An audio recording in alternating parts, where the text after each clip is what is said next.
Right డీటెయిల్స్లోకి వెళదాము. ప్రత్యేక హోదా ఉద్యమాన్ని మరింత ముందుకు తీసుకెళ్లేలా వైసీపీ ప్లాన్ చేస్తోంది. ప్రత్యేక హోదాను అస్త్రంగా చేసుకుని ప్రజల్లోకి పార్టీని తీసుకువెళ్లాలని వైసీపీ భావిస్తోంది. ముఖ్యంగా యువతను ఆకర్షించడమే లక్ష్యంగా వైసీపీ గుంటూరులో యువభేరి పేరుతో సభను ఏర్పాటు చేసింది.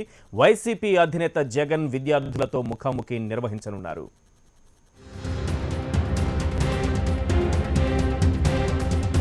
ప్రత్యేక హోదా అంశాన్ని జనంలోకి తీసుకువెళ్లి ఢిల్లీని కదిలించాలని చూస్తున్న జగన్ హోదా విషయంలో కేంద్ర రాష్ట్ర ప్రభుత్వాల వైఖరికి నిరసనగా రాష్ట్ర స్థాయి ఆందోళనలకు స్కెచ్ వేశారు.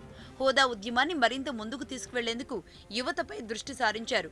ప్రత్యేక హోదా ఆంధ్రుల హక్కు అనే నినాదంతో యువతను ఆకర్షించేలా గుంటూరులో యువ భేరి నిర్వహిస్తోంది. ఈ సభకు విద్యార్థులు, మేధావులు, యువకులను పెద్ద ఎత్తున తరలించేలా ప్రయత్నిస్తున్నారు వైసీపీ నేతలు. పార్టీ అధినేత, ప్రతిపక్ష నేత జగన్మోహన్ రెడ్డి గతంలో ప్రత్యేక హోదా సాధనకు ఆమరణ దీక్ష చేసిన నల్లపాడు రోడ్డులోని మిర్చి యార్డు పక్కనున్న స్థలాన్నే యువ భేరికి వేదికగా ఎంపిక చేశారు. యువ భేరిలో పార్టీ అధినేత జగన్ పాల్గొంటుండటంతో వేదిక వద్ద ఏర్పాట్లను గుంటూరు నేతలు అంబటి, ఉమ్మారెడ్డి వెంకటేశ్వర్లు, నగర ఇన్ఛార్జి అప్పిరెడ్డి పరిశీలించారు. యువ భేరిలో జగన్ విద్యార్థులతో ముఖాముఖి నిర్వహించేలా ఏర్పాట్లు చేశారు. ప్రత్యేక హోదాపై టీడీపీ, బీజేపీలు వ్యవహరించిన తీరును ఎండగట్టేలా జగన్ కసరత్తు చేశారు. ప్రత్యేక హోదా వల్ల వచ్చే లాభాలను విద్యార్థులకు వివరించే ప్రయత్నం చేయనున్నారు.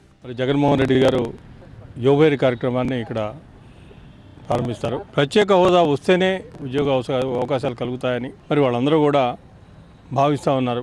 వాళ్ళందరినీ కూడా చైతన్యవంతులు చేసి కేంద్ర ప్రభుత్వం మీద, రాష్ట్ర ప్రభుత్వాల మీద ఒత్తిడి తీసుకొచ్చి ప్రత్యేక హోదా సాధన దిశలో ఈ కార్యక్రమాలు నిర్వహించడం జరుగుతూ ఉంది.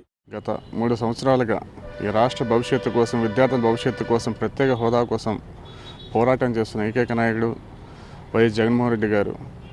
గతంలో చూసాం, అనేక జిల్లాల్లో యువభేరి కార్యక్రమం నిర్వహించారు. పెద్ద ఎత్తున విద్యార్థులు, యువత హాజరై ఆ ప్రోగ్రాం సక్సెస్ చేశారు. భవిష్యత్ రాజకీయాల దృష్ట్యా యూత్ను కొంతైనా తమ వైపు నడిపిస్తే రాబోయే రోజుల్లో వారే నిర్ణయాత్మక శక్తిగా మారుతారని జగన్ అంచనాగా తెలుస్తోంది. మరి జగన్ ఆలోచనకు తగిన విధంగా ఎంతమంది యువత కలిసి ఆయనతో నడుస్తారో వేచి చూడాలి.